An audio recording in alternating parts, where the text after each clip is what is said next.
Hello, good morning everyone. It is Wednesday. The week is already half over. Holy cow.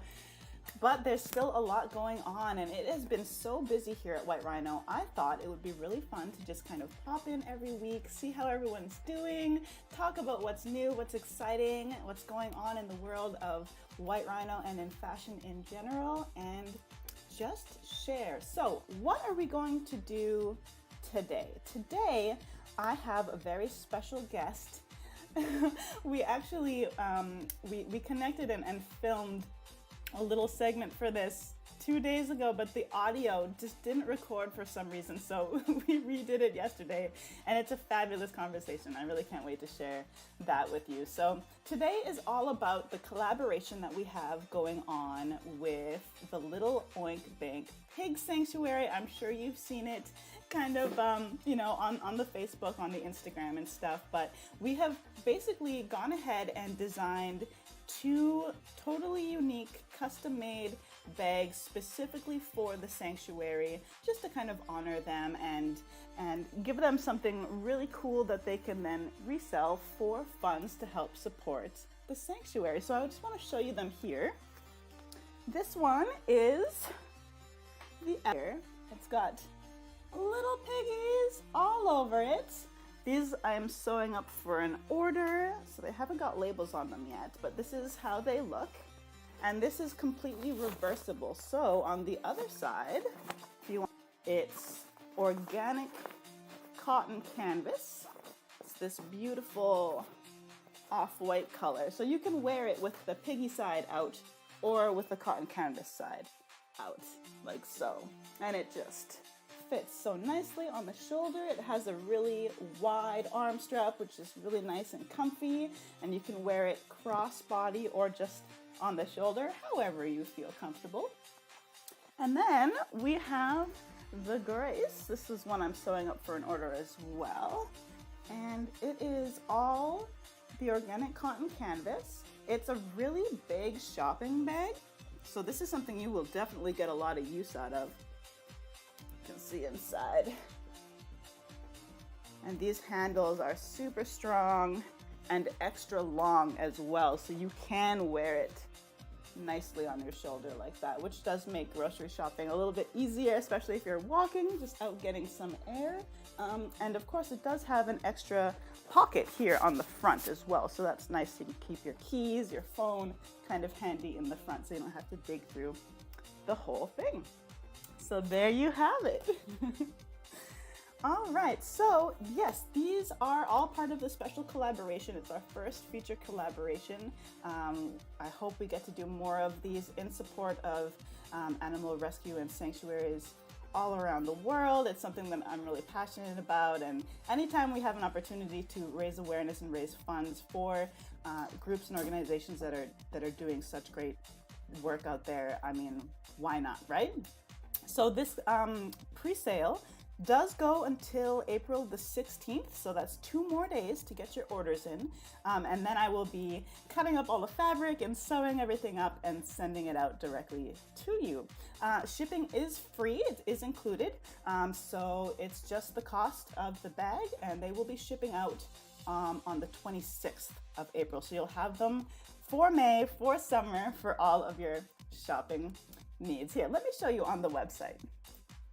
Okay, so this is here at whiterhinobags.com, and if you just scroll a little bit lower here, you see feature collaboration. You can go there, and these are the bags. And if you scroll over them, it shows you a little picture of the pigs that they are in honor of. Oh my god, it's so cute. So these are each $47 US. If you want, you can get both if you're having a hard time choosing, or you'd like to gift one to a friend. If you want to get both of them at once, you do get a little bit of a discount. It's $85.25, and this is in US dollars. Here, let me just quickly convert in Canadian. These are $59 each, and in Canadian, if you want to get the bundle with a little bit of a discount, it's $107. Okay, so yeah, I really do hope that you guys participate. Thank you so much to everyone who has already put in for the pre-sale for these little piggy bags. in collaboration with the Little Oink Bank. I am so thrilled, and I cannot wait to sew all of these up.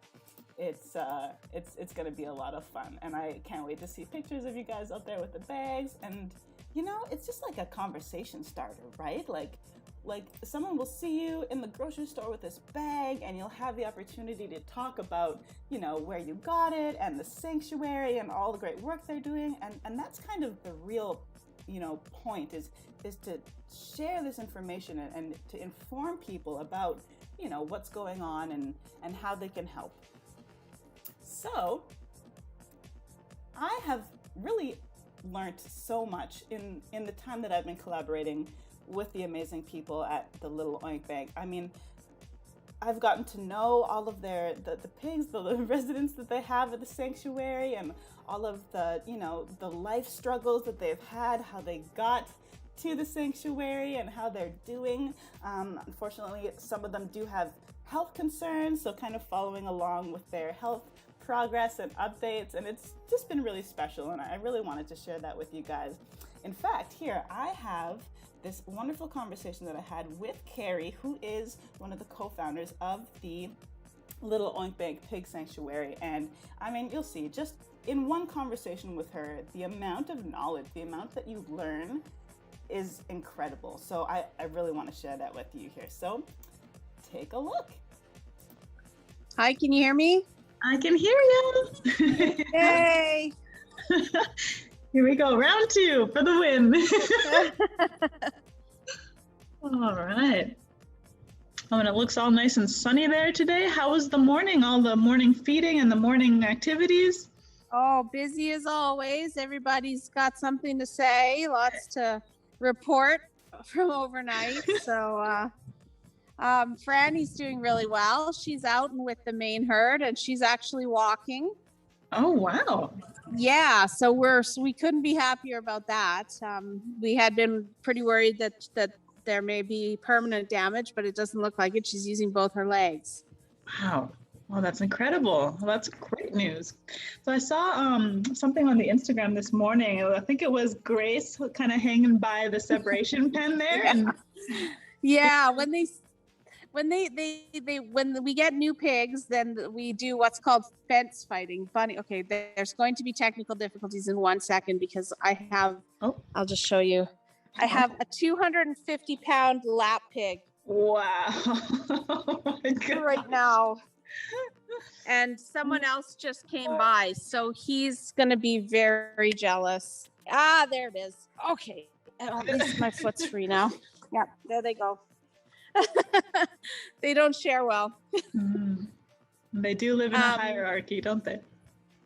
That's right.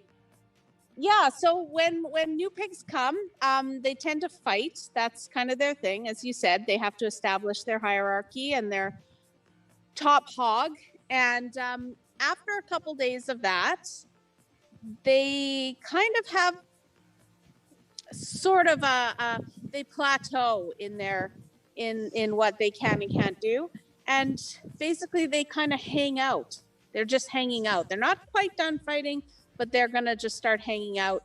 And when they're lying down next to each other on the fence, that's how we know it's time to kind of move on to stage 2 of the integration. And that means in the next day or so, we're going to actually let these guys out of their area, and they get to deal with the herd.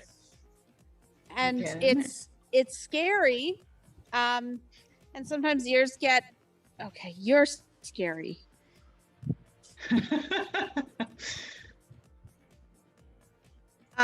Sometimes ears get bloodied, or sides get scraped because they play tough and they work tough. Bunsen, I have to move.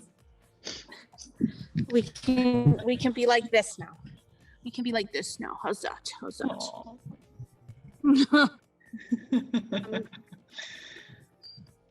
Yeah. But as long as they have the room, the space to get away if they have to or if they want to, and obviously there's lots and lots of room, then eventually that fighting stops, and they find their place. And it's worse for humans, which is why a lot of people who have pigs, a lot of sanctuaries, they don't want to integrate because it is really stressful. Because they, like I said, they fight and they fight mean. And suddenly you have a pig screaming because he's got bloodied ear, and you just have to, like, they know how to be pigs a lot better than I know how to be a pig. So my job is to just let them do it and make. Okay, so the integration, I mean, it's a time thing, and then also making sure that they have the space. Like, how big is the property there that you guys have? We have 10 acres. We are not using all of it yet. The treat area there we're not using yet because we have to upgrade the fencing. So once the fencing gets upgraded, then we can start integrating and rotating the pastures. Right now we have 4 pastures that we use, which is necessary for land management as well. You know, you can't just have them all with cows and sheep and goats. Those are ruminant animals. They need to graze. Whereas pigs like the dirt, they root it up. They kind of tear up. They'll eat grass, but they're going for what's under the grass, the grubs and all the goodies below. So it's important that we have grazing areas available for our cows. And they're actually in the field next door right now. And so it's important to rotate your pastures just so you are not draining the land of all of its nutrients. So once the cows are finished in there, the pigs can go in there. Basically, their poop will help kind of restore the nutrients in the soil. And it's all very symbiotic. You just have to kind of be aware of who's going where when. Oh, wow. Well, that's a really interesting system. And yeah, like you said, like it's very symbiotic as long as it's managed properly. It's a lot of work. Shuffling animals all over the place, hey? On the surface, everybody says, you know, I want to open a sanctuary, you know, this is my dream. There's a lot of knowledge that comes with that. You need to know pest management, you need to know predator management, you need to know herd management, you need to know land management, water management. So all of those things, you know, those are just the basics before you even get into the specifics. So it's not something we encourage. An organization called peacecanada.org has excellent resources for anyone who wants to start a sanctuary. There's also lots of resources at the Open Sanctuary Project. And we encourage anyone who says that they want to start a sanctuary, go and look at those resources, familiarize yourself. And the other thing we recommend is volunteer for at least a year at an established sanctuary so that you get to see what it's like through all of the problems of all of the seasons. That's really good. That's really good advice. Absolutely.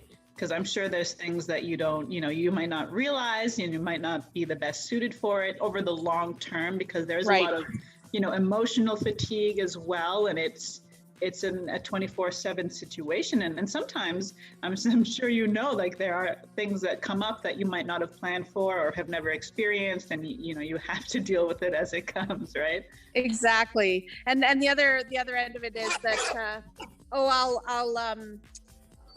have all these volunteers, I'll have all these donations, and that's not true. If you can't self-fund, if you can't do the work, you cannot rely on donations and volunteers. The pockets are only so deep, and there are only so many people available, and there are other sanctuaries in the areas. So we are sharing resources. So to rely on that as part of your operation is a recipe for disaster as well. If you can't self-fund, you really have to think about it. Can I afford this animal for the rest of their life without any donation? And if the answer is no, then that's the hard time when you have to say no to a rescue. And that's tough. And like that kind of, that long-term commitment, I think is one of the things that people might not really be thinking about when they are bringing, these, teacup mini pigs into their homes thinking they're going to be a pet. But tell us a little bit more about that, because I know you get a lot of rehome situations from people who took them in as a pet scenario.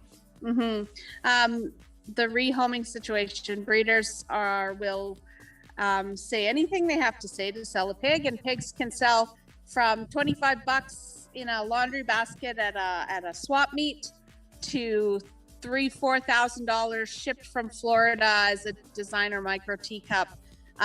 They're the exact same breed. They're the exact same pig. They're mutts.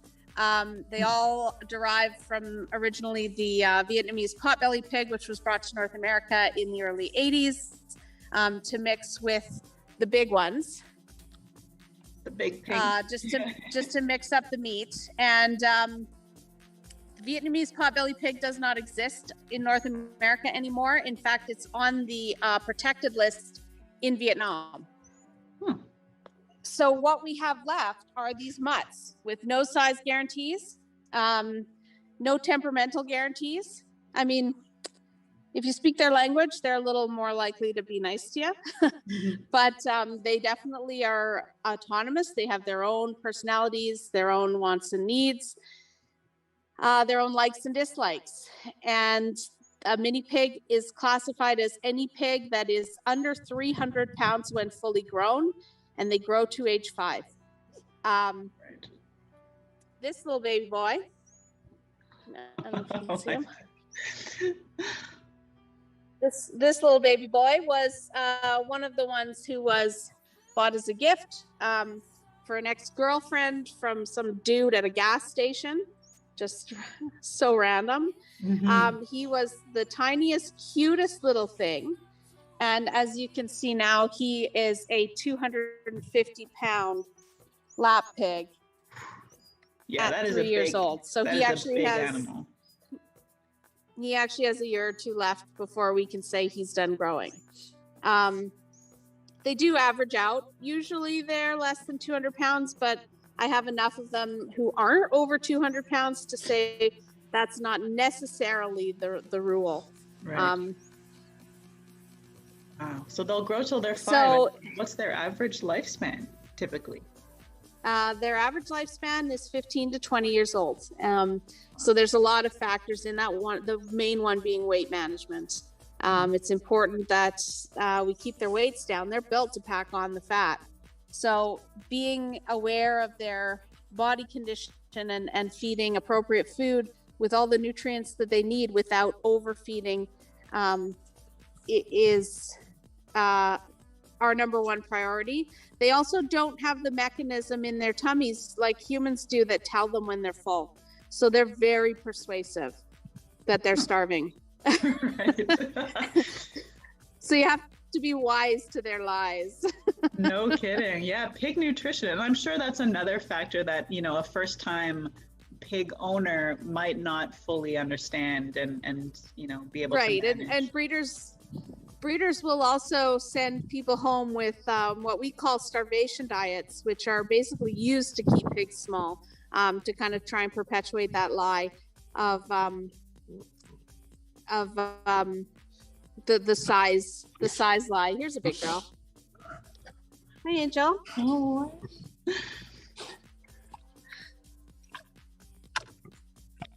Pretty girl. What a sweetie pie. Angel's about 650 pounds. Now, if she lays on my foot, I'm in big trouble. Holy moly. Yeah, that is a lot of pig. That's Franny's mom. Oh, okay.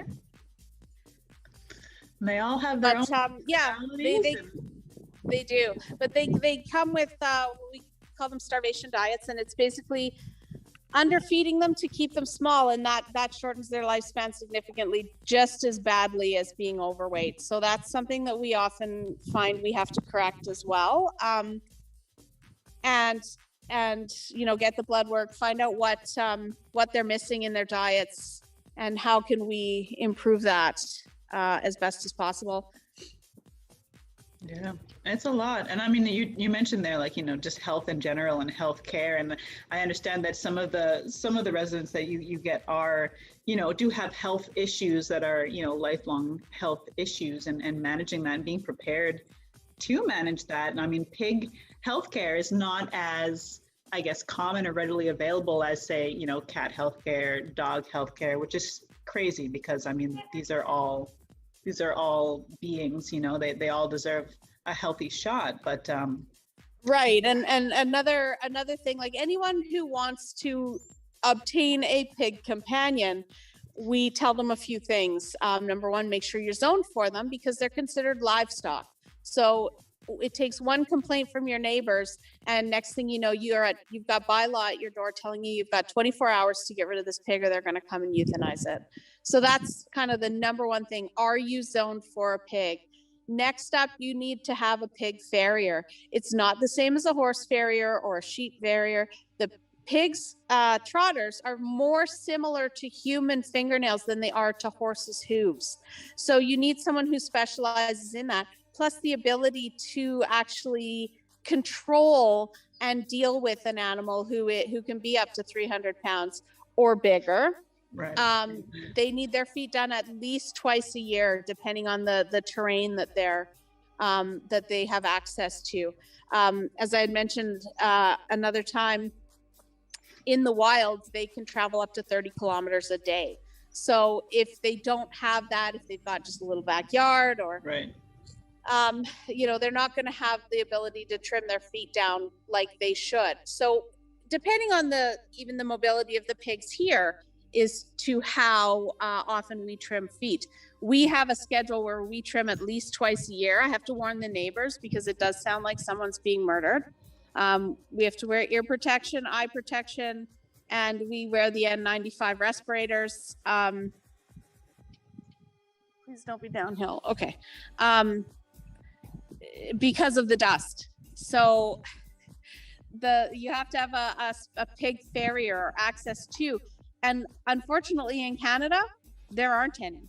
So you either learn how to do it yourself or you find someone who can do it, but there aren't any pig farriers, especially in Western Canada. There were a couple from the States who were making the trek up, but with COVID, the borders are closed. They can't make that trip. Right. So that's a major factor to consider. The major factor to consider is, do you have a mini pig vet? You may have a large animal vet close to you, but large animal vet and mini pig vet is not the same thing. We have 2 vets close to us who are basically our emergency vets. But for our day-to-day health management, we travel to Langley to our mini pig vet who specializes in mini pigs. They have a very specific requirement when they go under anesthesia. And if that's not done properly, they have a very good chance of dying under anesthesia if they're not treated in a very specific manner. So it's really important that you have a pig vet, a mini pig vet, a mini pig farrier, that you're zoned for them, that you're willing to say goodbye to your flower garden, that you don't have dogs or small children because they will challenge them in the hierarchy. So these things are all things that need to be considered when thinking about getting a pig companion. Totally.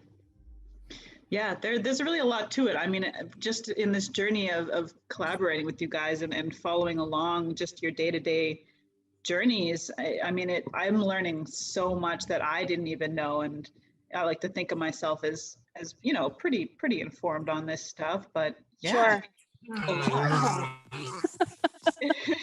It all comes down to, education and taking those steps in advance. If you are considering pig ownership, which, I don't want to say don't do it, but there's a lot. I do. Don't do it. Don't do it. Don't do it.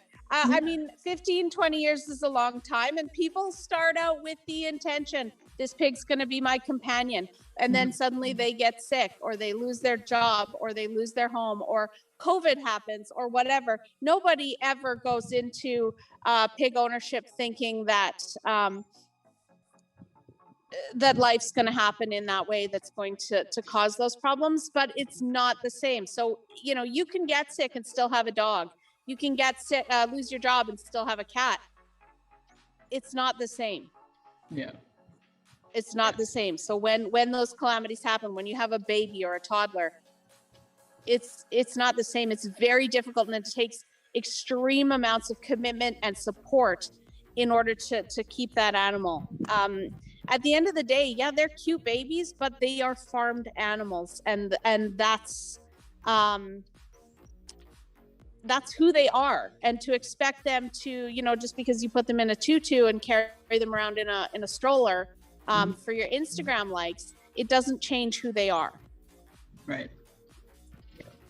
You have to respect who they are naturally and be able to kind of adapt to them as opposed to expecting them to adapt to you. And yeah, 15 to 20 years, that's an incredibly long time. Lives change. Your family could grow. You might need to relocate for work. Like, there's so many variables that, you really need to consider. And I feel like there's a lot of responsibility that I think breeders are not implementing in some of their practices. Like you said, unfortunately, a lot of breeders are just out there to gain monetarily, and they're not really concerned with, the life that they're creating and putting out there, right? So it kind of comes down to the individual, the consumers, to be really, really mindful about what they're getting themselves into and make sure that they're not kind of furthering this problem, right? Because, sanctuaries are beautiful and amazing. You have such a wonderful space there. And I'm so grateful that all of those wonderful animals have such a great place to be. But I mean, it's not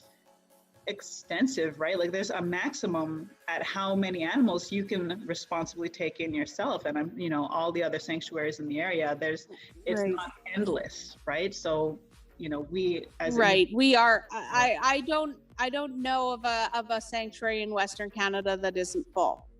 And when I say full, like, the nature of the business, business in quotations, is that everyone works together to try and make the best outcome for animals as they come.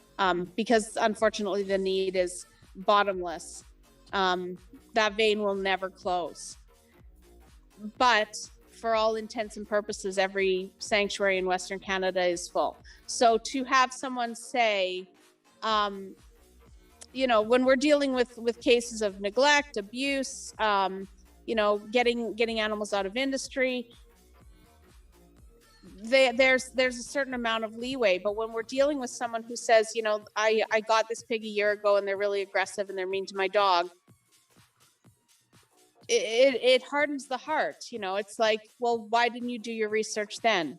Why didn't you look past page 1 of Google, which is 90% of breeder ads, who are going to tell you that beautiful lie that they're just like dogs, that they don't get any bigger than 50 pounds, that, Miley Cyrus has one.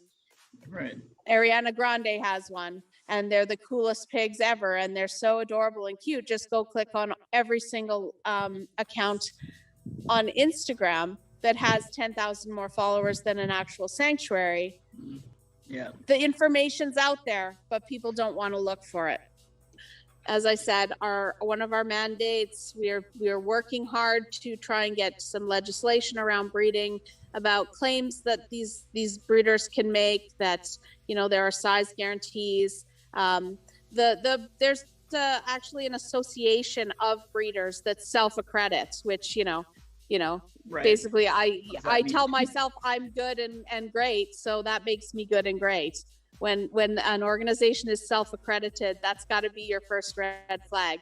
But it's an organization of breeders that are trying to legitimize, breeds like the American mini pig, the Juliana. None of these exist. Do they? They do not. And so, oh, you mudded. Oh. I don't know if you can see it. He's covered in mud. Oh no! And now he's coming in for a cuddle. Yeah.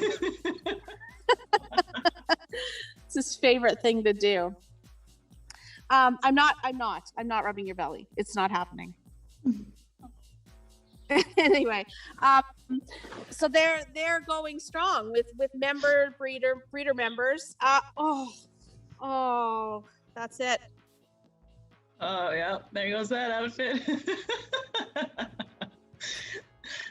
They're just like little kids. Like, he's gone to the beach. He's all wet. He wants to cuddle with mom now. Yeah. But yeah, these breeder members, they pay membership. So this organization is growing. It has the ability to make all these false claims. I mean, it's really no different than a miniature version of the meat and dairy industry. They've got funding. They've got the advertisements. They've got the razzmatazz that draws people in. They've got the pretty pictures. They've got the bow ties and the tiaras and the tutus and all the beautiful lies that everyone wants to believe. So we're behind the scenes cleaning up the message, which takes about 95% of our time, trying to self-fund, trying to, just keep the sanctuary going, to keep these animals alive, these discarded animals. And in the meantime, trying to get to a point where we can draft legislation where at least we can have regulations surrounding, the use of the words teacup, Juliana, micro, nano is a new one, Right. and at least try and get some sort of control over this industry. Yeah. Yeah, that's definitely a big step in the right direction. But like you said, with anything, legislature, the bureaucracy, paperwork, it takes a long time for those things to move forward, and it takes, human working hours. And when you're juggling as many things as you are running a facility like that, it's a slow going process for sure. Is there anything that, the general public, anyone who wants to get involved, is there anything that they can do, maybe aside from volunteering directly? Like, what are some ways to get involved? I think the easiest ways to get involved are to follow Sanctuary's pages, follow GFAS, which is the Global Federation of Animal Sanctuaries, follow the Micro Sanctuary Project, follow the Open Sanctuary Project, follow your local sanctuaries, share, engage, comment, learn, spread the word. I think that's the cheapest and easiest way. 9 times out of 10, we post awesome, cute, adorable pictures, and then we try and slide little bits and nuggets of information that maybe somebody didn't know. We can spread the word. That way, hey, your cousin's neighbor wants to get a mini pig. Oh, I just learned about that. I just read about that. Here, let me direct you to some information that you wouldn't have gotten to otherwise. That's where we are at this point. Follow organizations like peacecanada.org. They transport farm animals. Whoops, did I lose you? Oh, there you go. Peacecanada.org is a great organization to follow. They're also a registered Canadian charity. They provide resources to farm animal sanctuaries. They assist in transport of farmed animals to sanctuaries across Canada. So these are great places to start with getting that information. This is information from people who don't have any other reason to tell you what they're telling you except that it's the truth.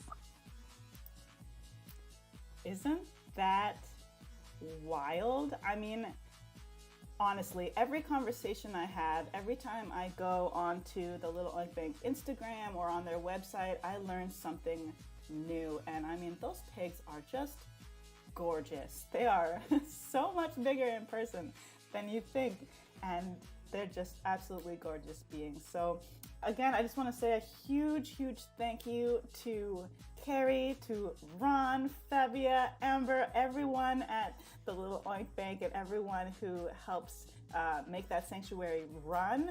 If you are thinking about getting a mini pig, maybe don't. Maybe pick yourself up a beautiful pig tote instead. And if you can find it in your heart to make a purchase, to pick up one of these totes, again, all of the proceeds goes to help support the sanctuary and the amazing work that they do there. So yeah, so that's my little update for today. I will be back again next week with some more hot news here at White Rhino, and just have a wonderful rest of the week. Have a glorious weekend. Remember to stay kind and be good to yourself, and just stay fabulous. All right, you guys, thanks for joining me today. Bye.